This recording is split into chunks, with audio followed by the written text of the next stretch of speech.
तो हम ऑस्टिन के स्पीच एक्ट पर काफ़ी लंबा चौड़ा विचार कर चुके हैं। वो स्पीच को एक एक्ट मानते हैं। हम जो कुछ भी कहते हैं, उक्ति करते हैं, अटरेंसेस जो करते हैं, ये क्रिया जो है कि भी कहना भी एक क्रिया है। इस बात पर हम काफ़ी विचार कर चुके हैं और इसके जो 3 रूप हैं, उन तीनों रूपों का हमने आपके सामने नाम रखा है और हमने बल्कि कहा कि नाम भी अच्छी तरह याद कर लोगे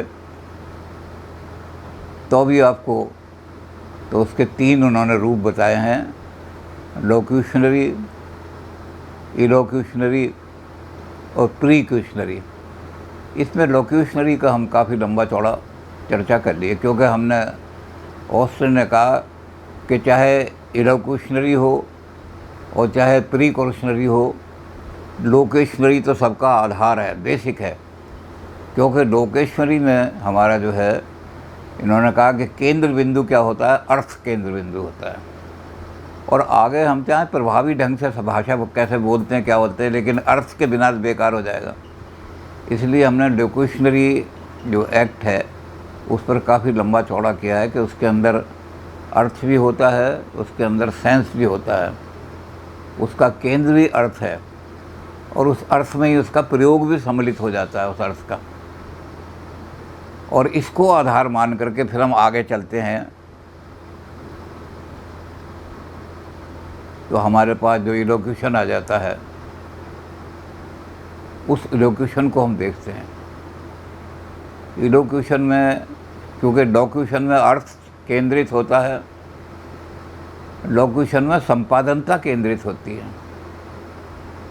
कार्य का संपादन किस प्रकार से हुआ है, तो अर्थ तो नीचे रह जाता है, लोक्यूशन नीचे आधार बन जाता है, लेकिन उससे हम आगे बढ़ते हैं कि जो अर्थ है उसके बाद प्रयोग जो है उसको करके देखें, तो हम उस प्रयोग के हिसाब से हमारी जो बात हमने जो कही है, उस हमारी बात का उसमें कुछ चीज़ निष्पादन हुई है या नहीं हुई है, कोई चीज़ कंप्लीट हुई है या नहीं हुई है, किसी का संपादन हुआ है या नहीं हुआ है, तो उस भाषा को ऊपर उठाते हुए इन्होंने आगे बढ़े हैं।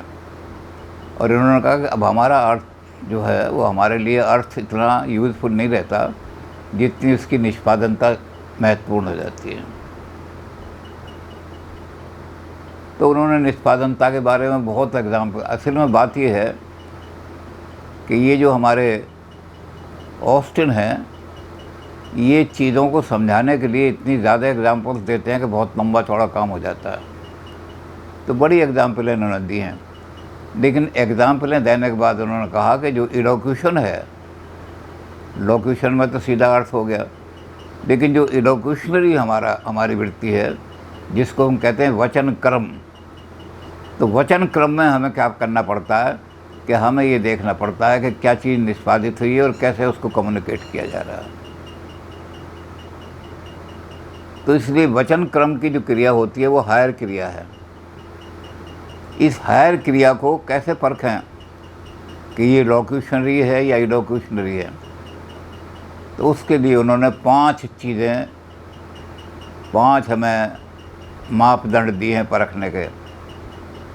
अब जो हमारी लोक्यूशन क्रिया थी उसके भी इन्होंने 3 गुण बता दिए थे या 3 विधाएं बता दी थी। एक तो बताया था कि हम जब स्पीच देते हैं तो उस स्पीच के अंदर फोनेटिक, उस फोनेटिक के बाद रेटिक और उसके बाद PHATI फैटिक, ये सारी उसकी, ये जो रेटिक और फैटिक क्रियाएं हैं, ये वो क्रियाएं हैं जो प्रभाव डालती हैं।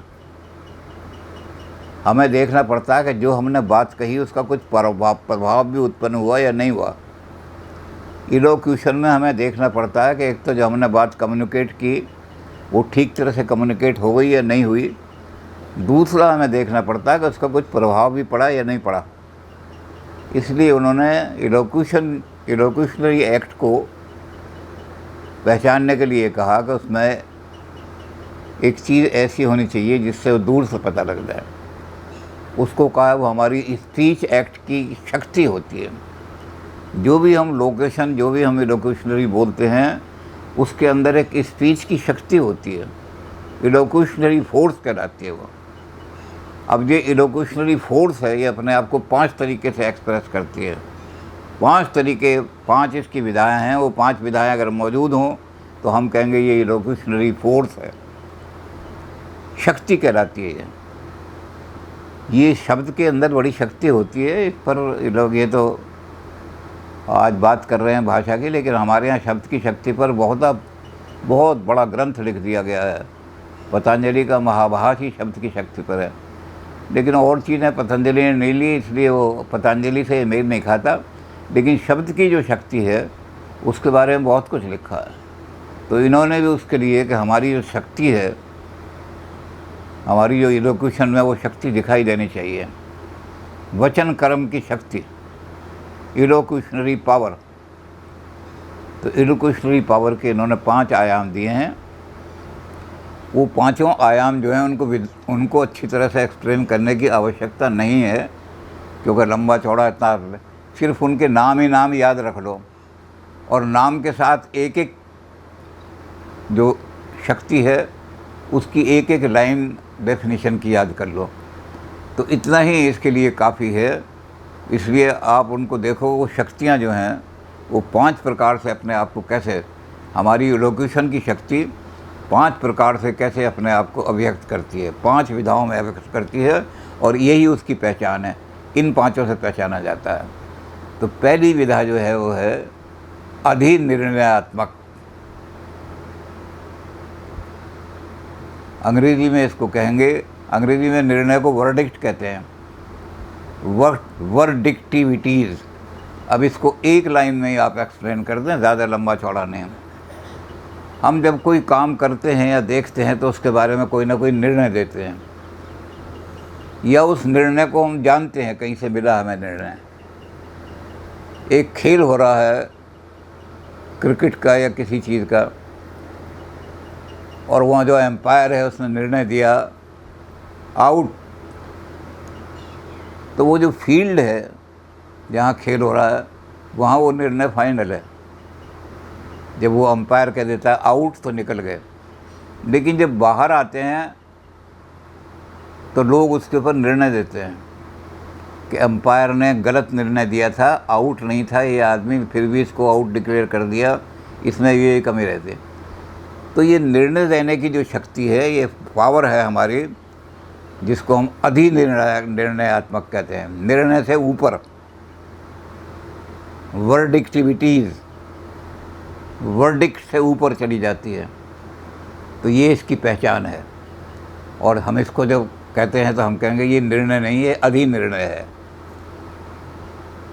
अब दूसरी चीज़ ये है कि हम कोई चीज़ जब बोलते हैं तो हमारी भाषा में कौन सी शक्ति है, तो हमारी भाषा में किसी काम को कराने की शक्ति है। इसलिए हम उसको कहेंगे अनुष्ठान सूचक पावर जो है, अनुष्ठान मूलक था, एग्जीक्यूटिविटीज़, इसमें काम को कराने की शक्ति हमारी भाषा में है।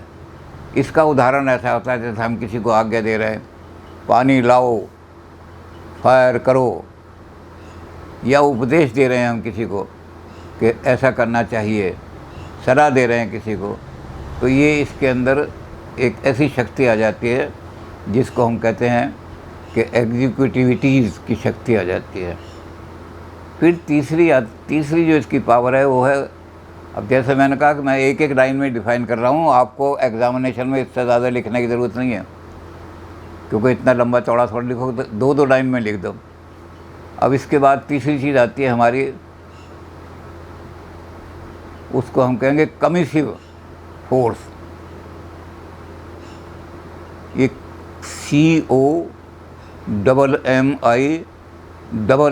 COMMISSIVE, कमिसिव। ये कमिसिव फोर्स जो है, इसमें क्या होता है कि हम कमिट करते हैं किसी काम के लिए। मैं वादा करता हूँ तेरा ये काम कर दूँगा, मैं इस बात की जिम्मेदारी लेता हूँ कि मैं ये काम कर दूँगा। तो वादा करना, जिम्मेदारी लेना, ये सारी चीज़ें जो हैं ये किस में आ जाएंगी, ये हमारी इसमें आ जाएंगी, जो हमारी कमिसिव पावर है हमारी, इसको हम हिंदी में क्या कहेंगे,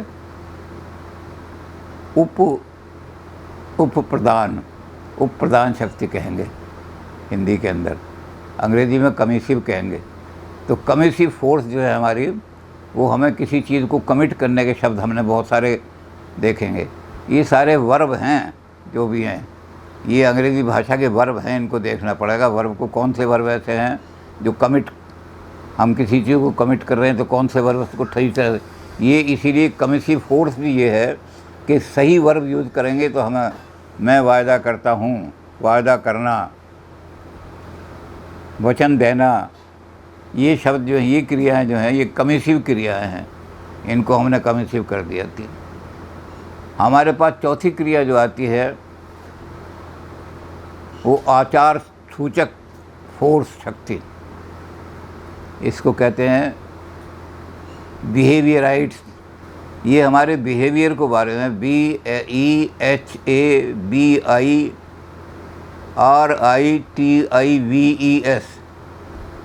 ये हमारे व्यवहार सूचक शब्द जो हैं, ये आचार से सूचक शब्द जो हैं वो सारे इसमें आ जाते हैं। बहुत सारी क्रियाएं इसमें आ जाती हैं, क्योंकि आचार आदमी का बहुत लंबा है, लेकिन इसमें आ जाती हैं क्षमा मांगना, प्रशंसा करना, निंदा करना, इस तरह के जो शब्द हैं जिनसे आचरण का पता लगता है कि ये आचरण के बारे, ये फोर्स वो है, ये ऐसी फोर्स है जो फ़ौरन आचरण के, ये जो शब्द जो है ये आचरण को सूचक कर रहा है सारा का सारा। और पांचवी जो शक्ति है उसको हम कहते हैं किसी चीज़ को एक्सपोज करना, किसी चीज़ को खोल, तो एक्सपोजिटिव, EXPOSITIVE, ये आप नोट कर लें जो सुन रहे हैं, ये पांचवी शक्ति है। ये बहुत विशाल है, इसको हम वर्णनात्मक कहते हैं, विवरणात्मक कहते हैं, विवेचनात्मक कहते हैं, और हिंदी में इसको कहते हैं निवृत्ति मूलक या वर्णन शक्ति। ये वर्णन शक्ति बड़ी इम्पोर्टेंट है और ये इतनी विशाल है, इतनी विशाल है, जिसकी हज़ारों एग्जाम्पल दी जा सकती हैं।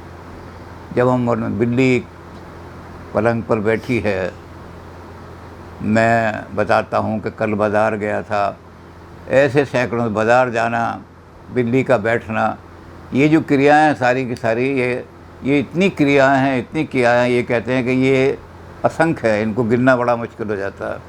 लेकिन हम वर्णन में सबसे बड़ा गुण ये देखते हैं कि हम उसके जो मीनिंग है और उसका जो इम्पोर्ट है, हम वो ठीक तरह से वर्णन कर पा रहे हैं या नहीं कर पा रहे हैं। तो ये पांच शक्तियाँ अगर आपको दिखाई देंगी तो हमारी वो, ये पांच शक्तियाँ हैं हमारी स्पीच पावर की, जो हमारी वचन क्रम पावर है, उसकी पांच ये शक्तियाँ हैं, ये फोर्स कहलाती हैं। इसको हम कहेंगे जो बाहर है, एक्सपोजिटिव फोर्स, बिहेवियराइटिस फोर्स, कमिसिव फोर्स। तो ये फोर्स हैं सारी, ये हमारी वाणी की शक्तियाँ हैं। तो ये पांचों शक्ति जो हैं, ये हमें इलोक्यूशन को बिल्कुल अलग कर देती हैं लोक्यूशन से, और इन्हीं के प्रभाव को देख करके हम प्रीलोक्यूशन बनाते हैं। तो इस तरह से स्पीच एक्ट का विवरण उन्होंने बहुत विस्तार से दे दिया है, लेकिन मैंने बहुत संक्षिप्त में इसलिए किया है कि लंबा चौड़ा लिखने के एग्ज़ाम में नहीं, एक एक लाइन में इनकी बयान लिख दो और पांचों के नाम लिख दो। तीन नाम वो हैं, लोक्यूशनरी, इलोक्यूशनरी, प्रीक्यूशनरी, वो लिख दो। लोक्यूशनरी के जो तीन गुण हैं वो लिख दो भाई, उच्चारण उसका एक गुण है, एक उसका फैटिक है, एक उसका रैटिक गुण है, तीनों गुण उनके लिख दो, तो पूरा आपका प्रश्न बन जाएगा स्पीच एक्ट का सारा। बल्कि इसमें से शॉर्ट नोट भी आ जाते हैं कई बार, तो क्योंकि लंबा क्वेश्चन नहीं देते हो, तो इसको थोड़ा थोड़ा एक्सप्लेन कर दो, तो ऑस्टिन की सारी थ्योरी कंप्लीट हो जाएगी।